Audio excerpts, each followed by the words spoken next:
Ito pala yung ampalaya, hindi ko pa nababalagan hanggang sa inabutan na ako ng pagbubunga niya. Kaya akin na hong i-harvestin lahat ng bunga niya. Nagparotor na rin ako ng aking tataniman ng kalabasa. Ako'y nangisda na rin at nakahuli ako ng tilapyang escudero. Nagluto din ho ako ng ginisang ampalaya at piritong tilapia para sa amin pananghalian.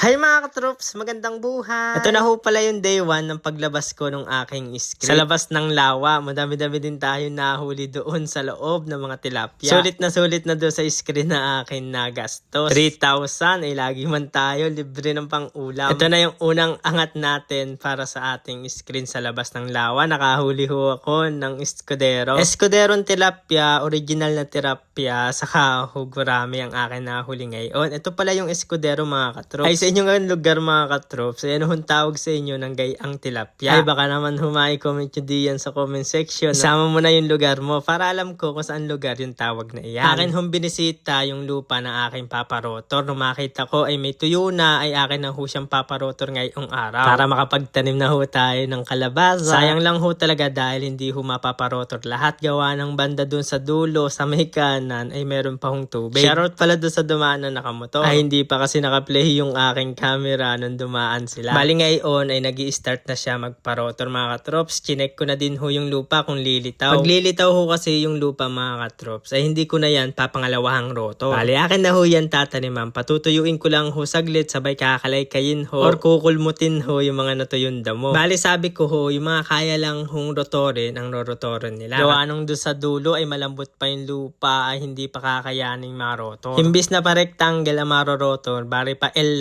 okay lang ho yun na malaga makapagtanim ho ako ng kalabasa ngayon taon. Yan palang nirorotor na yan. Kung mapapansin nyo, yan ho yung mga kangkong. Di yan ho ako kumukuha ng aking pangsigang, pangnilaga at pang adobo. Di ho na kayang rotorin lahat dahil sa lambot ng lupa at may tubig pa. At ito lang ho yung lahat ng narotor. Tingin ko ikakasya na diyan yung 3 lata ng kalabasa. Siguro after 5 days saka ho yan mapapataniman. Dahil patutuyuin ko pa ho yung mga damo na yan. Napasyal ko din pala kayo sa akin ampalayahan mga katrops. Dahil nabisi ng mga nakaraan, yan nung ampalaya ay napabayaan ko na diyan, napagapang. Ngayon ko pala ang nalagyan ng balag. Di ko nga alam na meron ng mga bungang gay. Habang nga tinatayo ko sila o inaakyat sa balag, napansin ko ay may mga bunga na. May kaputlaan green dahil hindi ho sila laging naaarawan. Pero magiging berde din ho yan sa mga susunod na araw pag naaarawan na sila at nakasabit na. Buti na lang talaga ay hindi ako inabot ng gulang niya. Kaya bago pa siya magulang ay kukunin ko na para maigulay namin. Ay magluluto ako ng ginisang ampalaya. Kaya tara, samahan niyo ho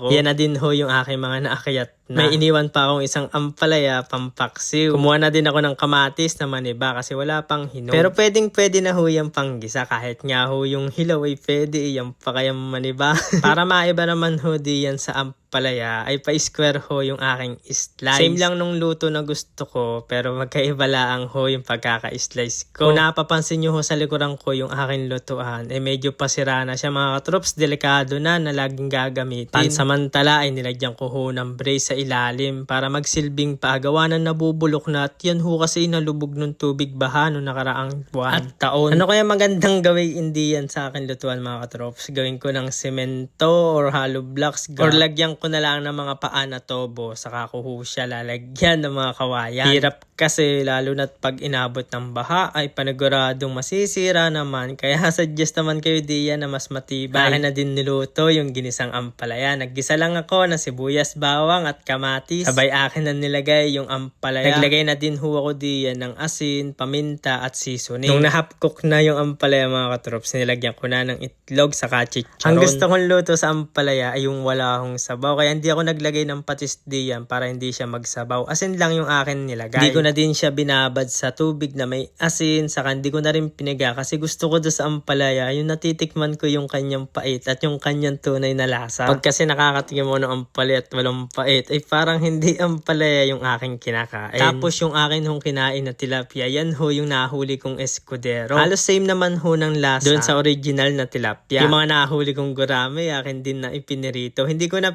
pinangat, diniretso pirito ko na. Pero mas masarap po yan pag ipapangat yung gurami. Ay, sadyan napapasarap ang kain ko. Ang palayabaga naman ng ulam sabay piritong tilapia. Nakalibre na naman ulit tayo ng ating pananghalian dahil yung itlog na ginamit ko ay kinuha ko doon sa aking manok. Kaya maraming salamat ho sa inyo mga katroops. Love, love!